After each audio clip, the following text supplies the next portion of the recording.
నమస్తే. నిన్న ముఖ్యమంత్రి రేవంత్ రెడ్డి ఉస్మానియా యూనివర్సిటీకి వచ్చిండు. 1000 కోట్ల రూపాయల జీవోతో నేను మీ దగ్గరకు వచ్చాను. చాలామంది నన్ను యూనివర్సిటీకి వెళ్ళాలంటే గట్స్ ఉండాలి, ధైర్యం ఉండాలి అన్నారు. కానీ నేను నిండు మనసుతో వచ్చిన, జీవోతో వచ్చిన, 1000 కోట్ల జీవోతో వచ్చిన అని తన ప్రసంగాన్ని కొనసాగించారు. సో ఆ సందర్భంలో ఆ స్పీచ్ అయిపోయి వెళ్ళిపోతున్నప్పుడు నిరుద్యోగులు మా జాబ్ క్యాలెండర్ ఏది అని ప్రశ్నిస్తూ ముఖ్యమంత్రి కాన్వాయ్ వెంటబడ్డారు. అది కూడా మనం చూసాం. ఆ సందర్భంలో ఆ మీటింగ్ జరుగుతున్న ఆ పరిణామ క్రమంలో ఆర్ట్స్ కాలేజ్ ప్రిన్సిపల్గా ఉన్న ప్రొఫెసర్ కాసిం గారు మాట్లాడిన స్పీచ్ కూడా కొంతమంది చప్పట్లు కొట్టారు, కొంతమంది కాంట్రవర్సీ కూడా చేస్తున్నారు.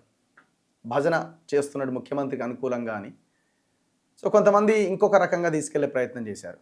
సో ఇవన్నింటి మీద ఒక చిన్న క్లారిటీ కోసం ఈ వీడియో. నా ముందు ప్రొఫెసర్ కాసిం సార్ ఉన్నారు. సార్ నమస్తే. నమస్తే. సో నేను యూనివర్సిటీకి వచ్చేది, మీరే ఇవాళ మా ఆఫీస్కి వచ్చారు ఫస్ట్ టైం. సంతోషం. Thank you very much. Office ఏర్పాటైంది. ఈ మీడియా మన తొలి వెలుగు.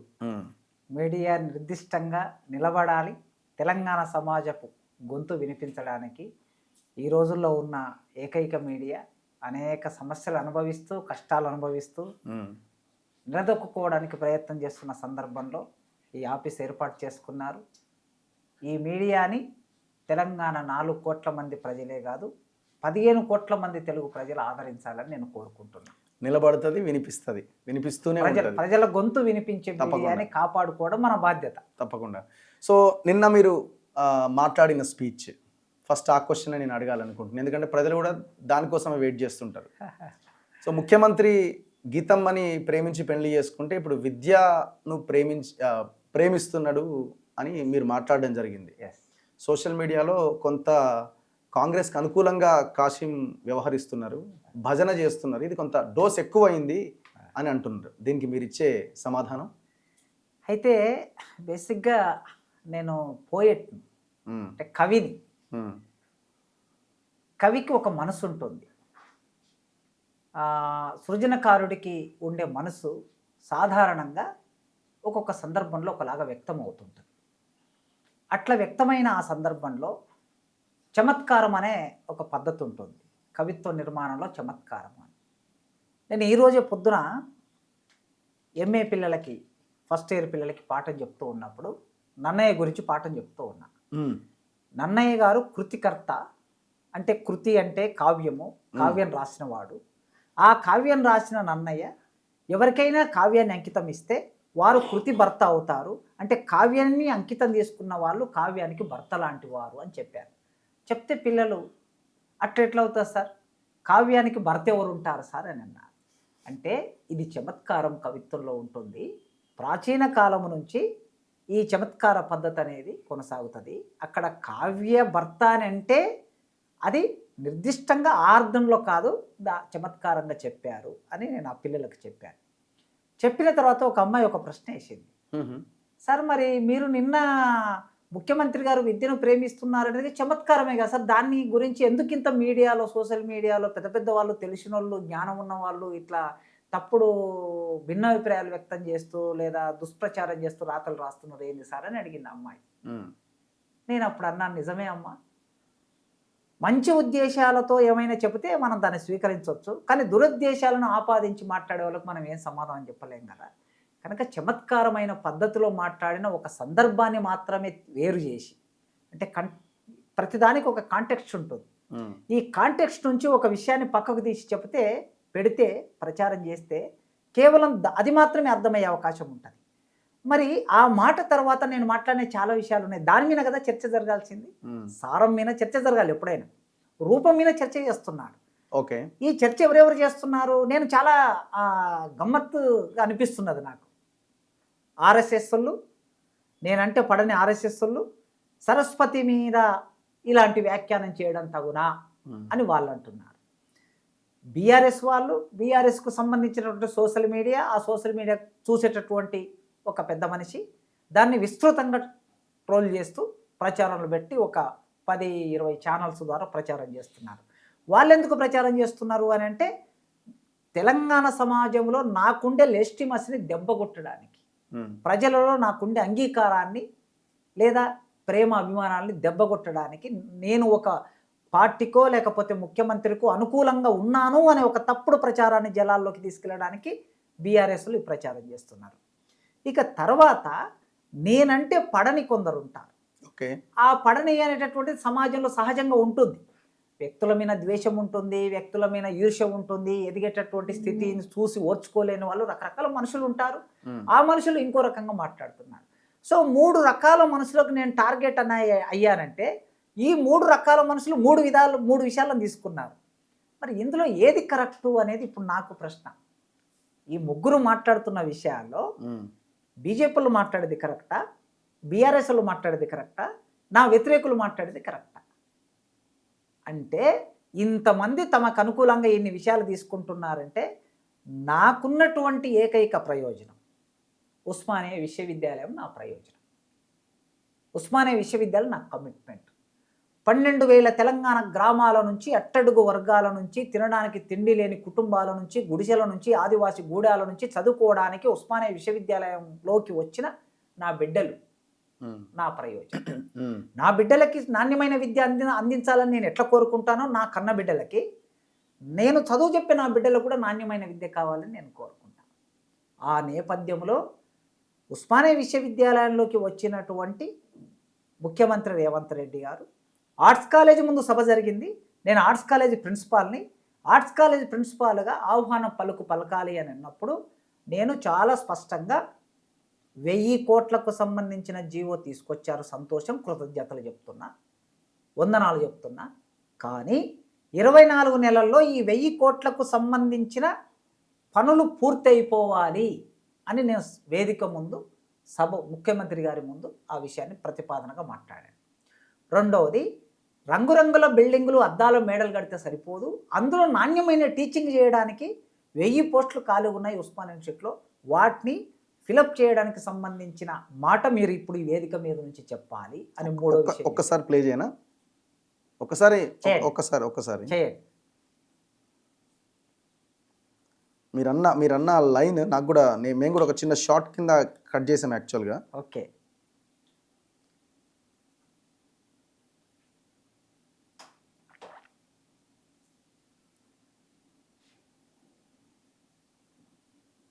ఈ రోజుల్లో ఇచ్చిన మాట మీద నిలబడే రాజకీయ నాయకులు ఎందరండి?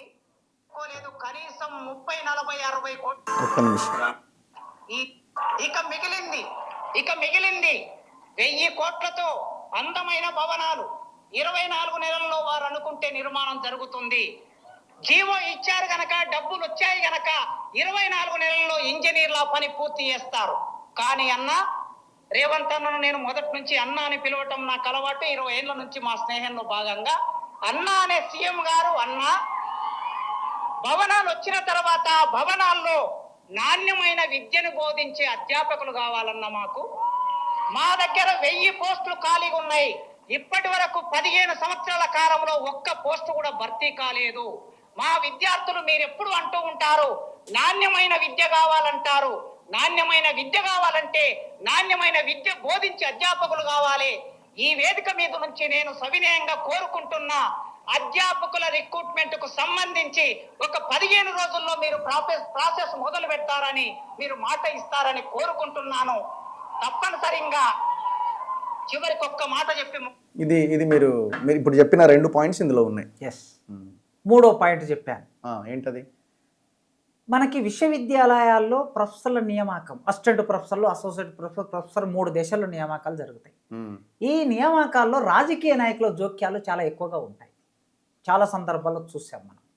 కనుక కాంగ్రెస్ ప్రభుత్వానికి సంబంధించిన ఎమ్మెల్యే కానీ, ఎంపీ కానీ, మంత్రి కానీ ఎవరు కూడా జోక్యం చేసుకోకుండా ఉంటేనే ప్రతిభావంతులైన వాళ్ళని ఎంపిక చేయడానికి వీసీకి స్వేచ్ఛ ఉంటుంది అని చెప్పాను.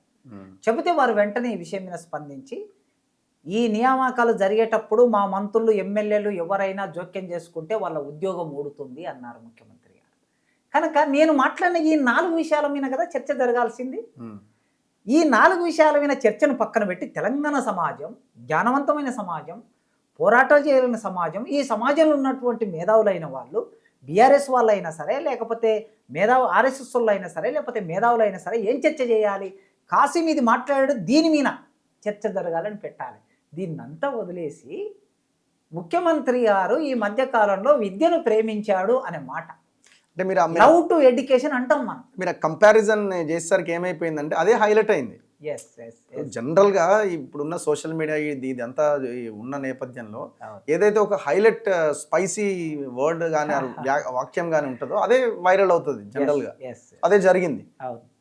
కనుక చమత్కారమైన మాట చుట్టూ చర్చ జరగకుండా దయచేసి బీఆర్ఎస్ వాళ్ళు ఏం కోరుకోవాలని నేను అనుకుంటున్నా అంటే, రేవంత్ రెడ్డి గారు 1000 కోట్లు పేపర్ వినిస్తే సరిపోదు, ఆ 1000 కోట్లకు సంబంధించిన శాంక్షన్ ఆర్డర్స్ ఇమ్మీడియట్గా 10 రోజుల్లో నువ్వు శాంక్షన్ ఆర్డర్స్ ఇవ్వాలి అని అడగాలి వాళ్ళు. 24 నెలల్లో మీ ప్రభుత్వం ఇంకొక 3 ఏళ్ళ టైం ఉంది, 3 ఏళ్ళ టైంలో మిగిలినటువంటి ఉన్నటువంటి 24 నెలల్లో మీరు పూర్తి చేసి ఇవ్వాలి అని వాళ్ళు డిమాండ్ చేయాలి, మాట్లాడాలి. అధ్యాపకుల రిక్రూట్మెంట్ వేగవంతం చేయాలి, పొలిటికల్ ప్రమేయం లేకుండా ప్రతిభావంతుల్ని దేశవ్యాప్తంగా ఉన్న వాళ్ళని తీసుకురావాలని వాళ్ళు డిమాండ్ చేయాలి. ఒక ప్రొఫెసర్గా నేను ఆ వేదిక మీద నుంచి మాట్లాడు, ఏ ప్రొఫెసర్ కూడా మామూలుగా ముఖ్యమంత్రి ముందు అలా మాట్లాడడానికి సాహసం చేయరు. కానీ నాకుండే ఒక అవకాశం వలన నేను మాట్లాడగలిగాను కనుక దాని మీద చర్చ జరగాలని కోరుకుంటున్నా. వ్యక్తిగతంగా ఇవాళ కాసిం ఉంటాడు, కాసిం పోతాడు, లేకపోతే ఇంకెవరు వస్తారు, అది చర్చ కాదు. అందుకోసమే మీ ఛానల్ ద్వారా నేను తెలంగాణ సమాజానికి విజ్ఞప్తి చేస్తుంది. నా ప్రయోజనమల్లా ఉస్మానియా విశ్వవిద్యాలయం, దానికోసం ముఖ్యమంత్రిని కలుస్తా, హోంమంత్రిని కలుస్తా, ఆర్థిక శాఖ మంత్రిని కలుస్తా, డిప్యూటీ చీఫ్ మినిస్టర్ని కలుస్తా, యూజీసీ చైర్మన్ను కలుస్తా. ఎవరినైనా ఎందుకు కలుస్తా? నా వ్యక్తిగత ప్రయోజనాల కోసం నేను ఎన్నడూ ఎవరి దగ్గరికి పోలేదు, ఈ చరిత్రలో నేను పోను. అంటే ఇప్పుడు మీరు ఏదైతే ట్రోల్ చేస్తున్న ఆ వాక్యం అంటారు దాన్ని, ఆ వాక్యం ఏదైతే ఉందో అది ముఖ్యమంత్రికి అనుకూలంగా, రాజ్యానికి అనుకూలంగా ఒక విప్లవ భావాలున్న కాసిం లాంటి వాళ్ళు, పాలకుడు అనగానే మనకి మంచి చేసేవాడి కంటే చెడు చేసేవాడి లాగానే కనిపిస్తూ ఉంటాడు. అట్లాంటి భావజాలం ఉన్న మనలాంటి వాళ్ళకి సో మంచి ఉన్నా కూడా దీని వెనకాల ఏమైనా కుట్ర ఉందేమో అని మనం ఆలోచించి ఆ కోణాన్ని ఆలోచించిన తర్వాత ఆ మంచిని వెతుకుతూ ఉంటాము. మరి అలాంటప్పుడు అంత వర్డ్ అట్లాంటి వాక్యాన్ని ఎట్లా వాడతాడు కాసిం లాంటి వాళ్ళు అన్నది ఒక ప్రశ్న కదా. అవును అవును. అయితే నేను వాడిన ఉద్దేశం కూడా ప్రధానం కదా. వాక్యాన్ని వాడాం, చమత్కారాన్ని వాడాం, చమత్కారం వెనుక ఉన్న ఉద్దేశం ఏమిటి అనేది ప్రధానం కావాలి ఎప్పుడైనా. ఏమిటి చమత్కారం వెనుక ఉన్న ఉద్దేశము అంటే, తెలంగాణ విద్యారంగం సంక్షోభంలో పడింది. మొత్తం భారతదేశంలోనే విద్యారంగం సంక్షోభంలో ఉంది. ప్రధానమంత్రులు, మంత్రులు, మేధావులు అందరూ మాట్లాడుతున్నారు, భారతదేశంలో నాణ్యమైన విద్యని మనం విద్యార్థులకు అందించటం లేదు, ప్రభుత్వ పాఠశాలలో ప్రభుత్వ విద్యాలయాల్లో అందటం లేదు అని అంటున్నాం. 10వ తరగతి చదివిన ఒక విద్యార్థి 5వ తరగతి పాఠ్య పుస్తకాన్ని కూడా చదవలేకపోతున్నారు అంటున్నాం. ఈ నేపథ్యం నుంచి నేను ఒక టీచర్గా, ఒక ఆలోచన పరుడిగా ఏం కోరుకుంటున్నానంటే, తెలంగాణ సమాజంలోనైనా పాలకులు పూనుకొని నాణ్యమైన విద్యని రూపొందించాలని కోరుకుంటున్నాను. ఆ రూపొందించాలని కోరుకునే క్రమంలో ఒక విద్యాశాఖ మంత్రిగా ఉన్న రేవంత్ రెడ్డి, ఈ రాష్ట్ర ముఖ్యమంత్రి, విద్యాశాఖ మంత్రి కూడా కనుక ఈ మధ్యకాలంలో తరచుగా విద్య మీద మాట్లాడుతున్నారు. గతంలో ముఖ్యమంత్రులు ఎన్నడూ కనీసము వైస్ ఛాన్సలర్లతో విద్యారంగం మీద సమీక్ష చేసిన సందర్భం కూడా లేదు. ఐఏఎస్ ఆఫీసర్లతో విద్యారంగం మీద సమీక్ష చేసిన సందర్భం కూడా పెద్దగా లేదు. ఈయన రెగ్యులర్గా విద్య గురించి మాట్లాడుతున్నాడు కనుక ఆయన అక్కడ దాన్ని కమిట్ చేయడం కోసం మీరు దీన్ని మీ గొంతులో ప్రాణం ఉన్నంత వరకు ఈ ప్రేమని కొనసాగించండి అంటే, తెలంగాణ సమాజానికి జ్ఞానవంతమైన సమాజంగా తీర్చిదిద్దడానికి, నిధులు కేటాయించడానికి, అభివృద్ధి చేయడానికి, భవనాలు నిర్మాణం చేయడానికి, విద్యార్థులకి కావలసిన వసతులు సమకూర్చడానికి మీరు దీనికోసం కృషి చేయాలి అనే ఆ అర్థంలో, ఆ ప్రయోజనంలో నేను దాన్ని ప్రయోగించాను. మీరు చెప్పిన పాయింట్స్లో 3 పాయింట్స్ ఇంతకుముందు నాకు చెప్పారు. 3వ పాయింట్ నేను ప్రస్తావించారు, ఎక్కడ మంత్రులకు సంబంధించిన పొలిటికల్ జోక్యం ఉండదని. ఫస్ట్ 2 పాయింట్స్లో ఒకటి యూనివర్సిటీలో రిక్రూట్మెంట్, రెండోది టైం బాండ్ 24 నెలల టైం బాండ్. కానీ వాటి గురించి ఆయన ఎక్కడ మాట్లాడినట్టు లేదే. అవును. అయితే రిక్రూట్మెంట్కి సంబంధించి వారు యూనివర్సిటీస్, స్వయం ప్రతిపత్తి కలిగిన సంస్థలు, నేను ఆల్రెడీ కమిటీ వేశాను, వెంటనే దాన్ని ప్రారంభించుకోండి మీరు అనే మాట మాట్లాడారు. వారు కమిటీ వేసినా కూడా ఆ కమిటీని విద్యాశాఖ మంత్రిగా పర్సూ చేయవలసిన బాధ్యత వారి మీద ఉన్నది. ఎందుకంటే జీవో నెంబర్ 21 అని తీసుకొచ్చారు.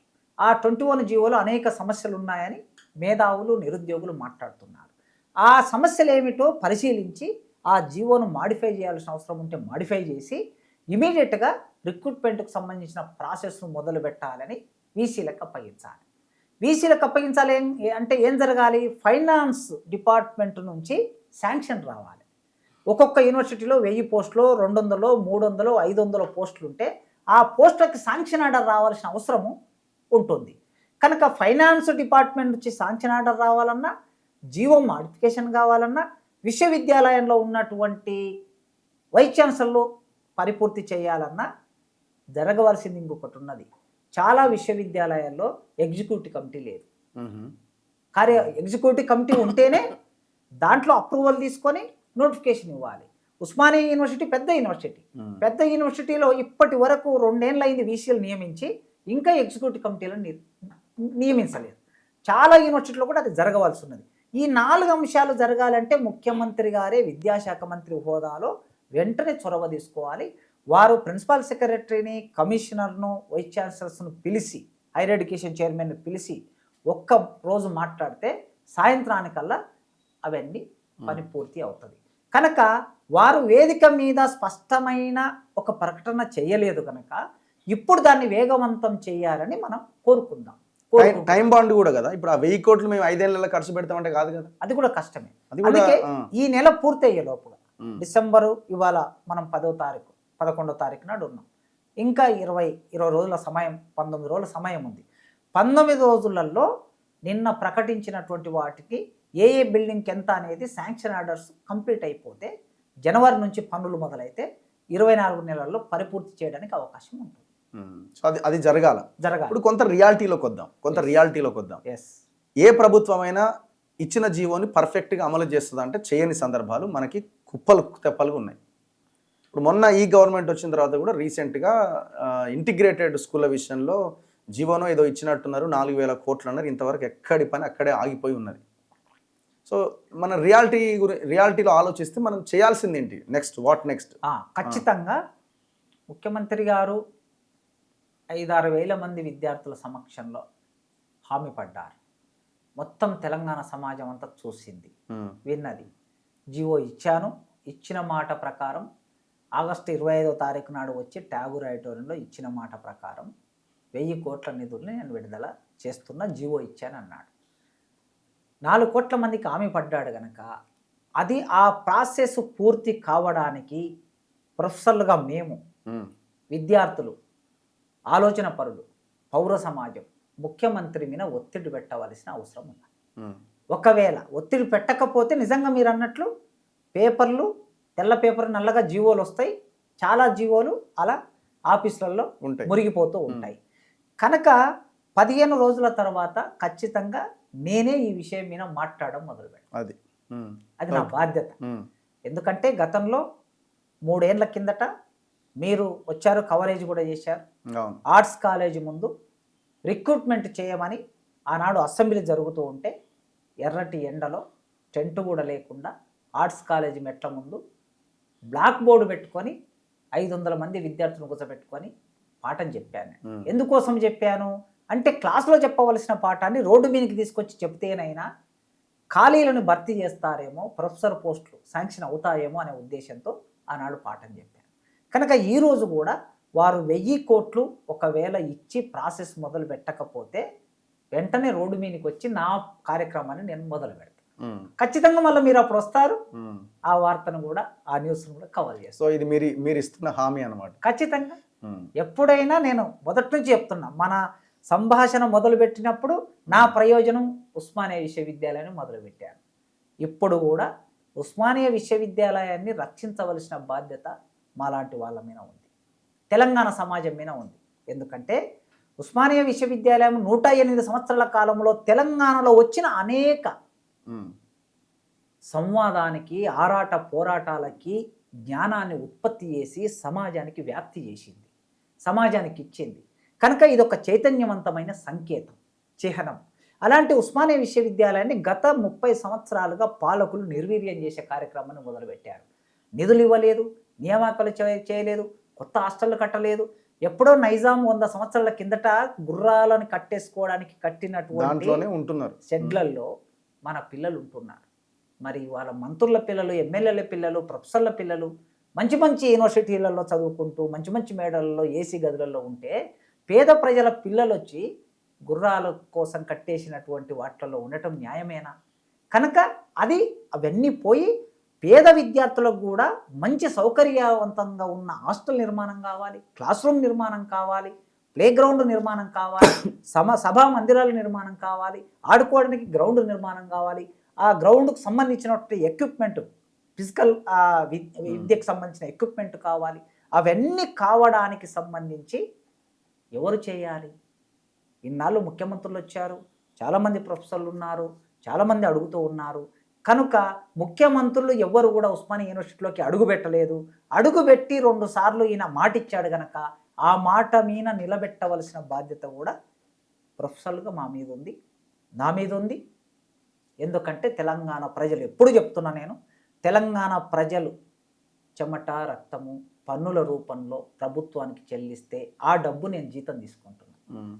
నేను మళ్ళీ తిరిగి తెలంగాణ సమాజానికి బాధ్యత వహించాలి. అంతే కదా. వాళ్ళ పిల్లలకి నేను పాఠం చెప్పడానికి కావాల్సిన వసతులు సమకూర్చడం నా బాధ్యత. కనుక ఖచ్చితంగా మళ్ళీ రోడ్డు మీద కూర్చోవడానికి నేను అన్ని వేళలా ఇప్పుడు ఈ 1000 కోట్లతో ఏం చేయొచ్చు? 1000 కోట్లతో అన్ని వసతులు సమకూరిన విద్యార్థులకి ఒక 500 మంది ఒకేసారి భోజనం చేయగలిగినటువంటి ఒక మెస్ హాల్స్తో కూడిన మంచి రూములు నిర్మాణం చేసి హాస్టల్స్ ఒక 10 హాస్టల్స్ నిర్మాణం చేయవచ్చు. నెంబర్ 1. 500 మంది కెపాసిటీ కలిగిన 10 హాస్టల్స్ అంటే 5000 మంది ఉండగలుగుతారు. ఉస్మానియా విశ్వవిద్యాలయంలో ఇప్పుడున్నటువంటి హాస్టళ్ళకి అదనంగా 10 హాస్టళ్ళు నిర్మాణం చేయొచ్చు, 20 హాస్టళ్ళు కూడా నిర్మాణం చేయొచ్చు. ప్రైవేటు విశ్వవిద్యాలయాల్లో, ఐఐటీలలో, సెంట్రల్ యూనివర్సిటీలలో ఎలాంటి ఫెసిలిటీస్ ఉన్నాయో అలాంటి ఫెసిలిటీస్ కలిగిన హాస్టళ్ళ నిర్మాణం జరగాలి మొదటిది. రెండవది కాలేజీ ల్యాబ్స్, కాలేజీలో పాఠాలు చెప్పడానికి అనువైనటువంటి క్లాస్ రూములు ఉండాలి. 100 ఏళ్ల కిందట కట్టిన, 80 ఏళ్ల కిందట కట్టిన క్లాస్ రూములు. ఆర్ట్స్ కాలేజీ 80 ఏళ్ల కిందట కట్టారు. ఆనాటి అవసరాలకు అది సరిపోయింది, ఈనాటి అవసరాలకి అది సరిపోకపోవచ్చు. ఈనాటి అవసరాలకి కావలసినట్లుగా ఆర్ట్స్ కాలేజీని కూడా క్లాస్ రూములను తీర్చిదిద్దవలసిన అవసరం ఉంది, సైన్స్ కాలేజీని కూడా తీర్చిదిద్దవలసిన అవసరం ఉంది. కనుక క్లాస్ రూములని పాతగా ఉన్నటువంటి వాటిని డెవలప్ చేయటము, కొత్త కాలేజీలు నిర్మాణం చేసి క్లాస్ రూములకి కావలసిన దాన్ని ఏర్పాటు చేయటం రెండవది. ఇక మూడవది, ఉస్మానియా విశ్వవిద్యాలయానికి 2500 ఎకరాల భూమి ఆనాడు ఉన్న పెద్దలు, పాలకులు ఇచ్చారు. అది ఆక్రమణలకు గురై ఇఫ్లూ యూనివర్సిటీ కొంత ఇచ్చి, ఎన్ఐఎన్కు కొంత ఇచ్చి, ఐఐసిటికి కొంత ఇచ్చి, అట్లా రామంతపూర్ వెళ్తే టీవీ స్టూడియోకు రకరకాల పేర్ల మీద అందరూ భూములు తీసేసుకున్నారు. ఇంత ఆక్రమణకి గురి అయ్యింది. ఇంకా కొద్దిమంది ఆక్రమించినటువంటి వాళ్ళ చేతుల్లో ఉన్నది. బహుశా ఇప్పుడు 1600-1400 ఎకరాలు ఉంటుంది. భూమి అనేది చాలా విలువైంది. హైదరాబాద్ నడిబొడ్డున ఉన్నది అది. కనుక ఆ భూమిని కాపాడడం కోసం మొత్తం చుట్టుముట్టు పగడ్బందీతో కూడిన ఒక సెంట్రల్ యూనివర్సిటీలో కట్టినట్లు, ఒక ఐఐటీలో కట్టినట్లు చుట్టుముట్టు ఒక గోడ నిర్మాణం చేయాలి, ప్రహారీ గోడ నిర్మాణం చేస్తే ఈ భూమిని రక్షించవచ్చు. ఇక 4వ పని ఏం చేయాలి అని అంటే, విద్యార్థులు ఉస్మానియా యూనివర్సిటీకి అన్ని గ్రామాల నుంచి వస్తారు, తెలంగాణ నుంచి. వచ్చినటువంటి వాళ్ళకి వారు చెప్పారు, గచ్చిబౌలిలో ఉన్నటువంటి బాలయోగి స్టేడియం ఏదైతే ఉందో ఆ స్టేడియంలో ఆటలాడించి వాళ్ళను ప్రతిభావంతులుగా మార్చి ఏషియన్ గేమ్స్లో, ప్రపంచ గేమ్స్లో మేము ఆడిస్తాం, ఒలింపిక్స్లో ఆడిస్తాం అంటున్నారు. అక్కడ ట్రైనింగ్ ఇచ్చి ఆడించని. కానీ ఉస్మానియా యూనివర్సిటీలో కూడా చాలామంది విద్యార్థులు ఉంటారు. స్పోర్ట్స్ కాంప్లెక్స్ ఒకటి నిర్మాణం కావాలి, వాకింగ్ ట్రాక్ నిర్మాణం కావాలి, రకరకాల వాటికి కావలసినటువంటిది నిర్మాణం చేసి, మెదడు పరిపక్వంగా ఉండాలంటే, మెదడు చురుకుగా ఉండాలంటే శరీరం చురుకుగా ఉండాలి. దానికి కావలసిన ఏర్పాటు చేయాలి 4వది. ఇక 5వది, ఉస్మానియా యూనివర్సిటీలో మీటింగ్ పెట్టుకోవడానికి ఒక 1000 మంది కెపాసిటీ కలిగిన ట్యాగూర్ ఆడిటోరియం మాత్రమే ఉన్నది. కానీ యూనివర్సిటీలో 10,000 మంది, 20,000 మంది విద్యార్థులు ఉంటారు. ఒకేసారి ఒక 5,000 మందితో సమావేశం పెట్టుకోగలిగిన ఒక హాలు నిర్మాణం జరగాలి. ఇట్లా ఒకదాని తర్వాత ఒకటి నిర్మాణం చేసుకుంటూ వస్తే దానికి తగినటువంటి ప్లాన్లు వేసుకొని ఒక 50-60 ఏళ్ళకి తగిన ఇన్ఫ్రాస్ట్రక్చర్ను డెవలప్ చేయాలి. అప్పుడు ఉస్మానియా విశ్వవిద్యాలయం మాకు ఉంది, మేము చదువుకోవచ్చు, అక్కడికి వెళ్ళి ప్రైవేట్ యూనివర్సిటీకి వెళ్ళి లక్షలు పెట్టాల్సిన అవసరం లేదు, మేము తక్కువ డబ్బుతో చదువుకోవచ్చు అనే ఒక కాన్ఫిడెన్స్ తెలంగాణ సమాజానికి అందించాలని నేను కోరుకుంటున్నాను. సో చివరికి ఏడు దాకా వచ్చిందంటే, అంటే మీ జరుగుతున్న ట్రోల్స్, మరి కాసిం సార్ దగ్గరికి పోతే ఏమైనా పనులు అయితే ఏమని కూడా ఎందుకంటే మీరు మా 20 ఏళ్ళ బంధము, రేవంత్ అన్న ఇవన్నీ అనేసరికి ఆ రకమైన ఆ, ఇది ఇట్లా కూడా ట్రోల్ చేస్తున్నారు. సో మీ మనసులో మాత్రం అట్లాంటిది ఏం లేదు. ప్రశ్న మీకు తెలుసు ఆ, 30 ఏళ్ళ నా పొలిటికల్ లైఫ్లో ఉమ్, నా పరిణామ క్రమం ఉమ్, ఎట్లా ఉందో, నేను ప్రారంభంలో 1996లో తెలంగాణ ఉద్యమంలోకి ప్రవేశించిన కాలం అది. డిగ్రీ చదువుతున్న రోజుల్లో తెలంగాణ ఉద్యమంలోకి ఆకుల భూమయ్య గారి నాయకత్వంలో తెలంగాణ జనసభ నిర్మాణం Okay. చేసుకొని బెల్లిలతో మేమందరం కలిసి పనిచేస్తున్న రోజుల్లో ఉమ్, ఆనాడు తెలంగాణ ఇష్టం లేని పాలకులు ప్రైవేటు గ్యాంగులతో మమ్మల్ని బెదిరించడానికి ప్రయత్నం చేశారు. ఆ రోజు నయీం స్వయంగా ఫోన్ చేసి నీకు నయం ఫోన్ చేసి నయీం ఫోన్ చేసి నన్ను నా భార్యను చంపేస్తానని పేపర్లో ప్రకటన చేశాడు. నేను ఒకటే మాట అన్నాను, చంపేస్తున్నావు కదా, ఎప్పుడు చంపేస్తావో చెప్పు అని అడిగాను నేను. ఏ ఇయర్లో నయం ఫోన్ చేశారు మీకు? 98. 98లో. 98. అంటే ఎందుకు మీరు బెల్లి లలితతో కలిసి పెళ్లితో కలిసి పనిచేస్తున్నాం కనుక, ఓకే. యాక్టివ్గా ఉన్నాం కనుక. సో ఆ రోజు చంపేస్తామని అంటే బెదిరిపోలే, అదిరిపోలే. 99లో నా వీణ ఆర్ఎస్ఎస్లు దాడి చేశారు చంపాలని, తల బగులగొట్టారు, నెత్తుటి మడుగుల్లో పడేసి చచ్చిపోయాడని వెళ్ళిపోయారు. ఎక్కడ జరిగింది ఇది? కల్వకుర్తి పట్టణంలో. ఓకే. చచ్చిపోయాడని వెళ్ళిపోతే అమరుడు కనకాచారి, నయీం చంపినటువంటి కనకాచారి, అమరుడు మధ్యలేటి వాళ్ళిద్దరు చేతుల్లో తీసుకొని వచ్చి నన్ను బతికించుకున్నారు. ఆనాడు భయపడలేదు. 2006లో రాజశేఖర రెడ్డి గారు, నేను నా భార్య ఒక పెళ్లికి పోయేస్తుంటే, అమరాబాద్ పెళ్లికి పోయేస్తుంటే అరెస్ట్ చేసి మహబూబ్నగర్ జైల్లో నిర్బంధించారు కాంగ్రెస్ పార్టీ, రాజశేఖర రెడ్డి. అదురుకోలే బెదురుకోలే, తెలంగాణ ఉద్యమంలో పాల్గొంటున్నాం, మా కార్యాచరణలో మేము ఉన్నాం. 2020లో కేసీఆర్ గారు మళ్ళొక్కసారి యూఏపీఏ కేసు పెట్టి, రాజద్రోహం కేసు పెట్టి జైల్లో బంధించాడు. ఎవరికి తల వంచలేదు. కనుక నా చరిత్ర క్రమంలో అట్టడుగు వర్గం నుంచి వచ్చిన వాడిని, ఏమీ లేని సామాజిక వర్గం నుంచి వచ్చిన వాడిని, నల్లమల్ల ప్రాంతం నుంచి వచ్చిన వాడిని. కనుక రాజ్యానికి తల వంచలే, ముఖ్యమంత్రులకు తల వంచలే, మంత్రులకు తల వంచలే, ప్రైవేటు గ్యాంగులకు తల వంచలే, తలెత్తుకొని జీవించమనే మా అమ్మ నాన్న మాకు నేర్పించారు. సంపద లేకపోయినా ఏమీ లేకపోయినా ఆత్మగౌరవం ఉండాలి అని భావించేవాడిని. ఆత్మగౌరవంతో జీవిస్తా. ఏదైనా సరే సమాజం కోసం జరిగే పోరాటంలో భాగంగా ఉంటా, అంతే తప్ప రేవంత్ రెడ్డి గారు కోసము ఎవరైనా వస్తే ఫైరవిలి చేసేదో, ఇంకోటి చేసేదో, ఇంకోటి చేసేదో అభిప్రాయాలు ఎవరికైనా ఉంటే అలాంటి ఫైరవిలి చేసి, లేకపోతే కేసులుంటే కేసుల నుంచి తప్పించుకొని, అరెస్ట్ కాకుండా ఉండి, జైలుకు వెళ్లకుండా ఉండి, లోపల చేసుకొని అట్లా ఉండే తత్వం అన్నది కాదు. కనుక సమాజం ఇంత చిన్న వయసులో 50 ఏళ్ళకు దగ్గర వచ్చాను. ఇంత చిన్న వయసులో ఈ 2 తెలుగు రాష్ట్రాలు, 50 కూడా లేరా ఇంకా మీరు? 50 కూడా లేను. ఓకే. 2 తెలుగు రాష్ట్రాలు తమ గుండెల్లో పెట్టుకొని ప్రేమించి, అన్నం పెట్టి, జ్ఞానాన్ని ఇచ్చి, పోరాటాన్ని నేర్పినటువంటి 2 తెలుగు రాష్ట్ర ప్రజలకి నేను రుణపడి ఉంటాను. ఆ ప్రజలు ఇంత చిన్న వయసులో ఇచ్చారు. ఇంతకన్నా ఇంకా కావాల్సింది ఏమీ లేదు.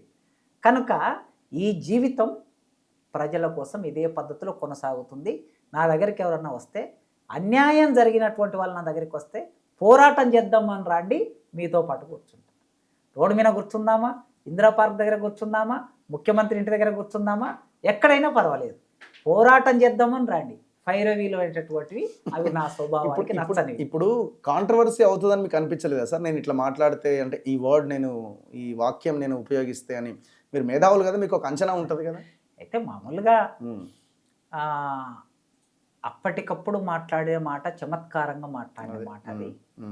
నేను ఎప్పుడు ఉపన్యాసాన్ని, అకాడమిక్ ఉపన్యాసాన్ని 1 గంట, గంటన్నర మాట్లాడే ఉపన్యాసాలకి 1 నెల రోజులు ప్రిపేర్ అయ్యి జాగ్రత్తగా నోట్స్ రాసుకొని నేను మాట్లాడుతుంటా. చూసి మాట్లాడడం నాకు అలవాట్లేదు. ఎంత నోట్స్ రాసుకున్నా అది జ్ఞానాన్ని మెదడులో పెట్టుకోవడానికి ఆ నోట్స్. మాట్లాడేటప్పుడు ఫ్రెష్గా మాట్లాడుతుంటా నేను, అది నాకున్న అలవాటు. సో ఇది అప్పటికప్పుడు 2 నిమిషాలు మాట్లాడడం కోసము అదేదో ప్రోటోకాల్లో భాగంగా వచ్చినటువంటి అవకాశం. అప్పుడు మాట్లాడాను. చమత్కారంగా మాట అనాలనిపించింది, మెదడు ఆ మాటలు అనిపించింది అన్నది, అంతే. దానికి విపరీత అర్థాలు, ఉద్దేశాలతో మాట్లాడింది లేదు. ఉద్దేశాలు ఆపాదించి విపరీత అర్థాలు ఎవరైనా తీస్తే నేను చేయగలిగేది. Anyway, thank you sir. Thank you very much. ఇది ప్రొఫెసర్ కాసిం సార్ ఇస్తున్న క్లారిటీ. చూస్తూనే ఉండండి మన తొలి వెలుగు.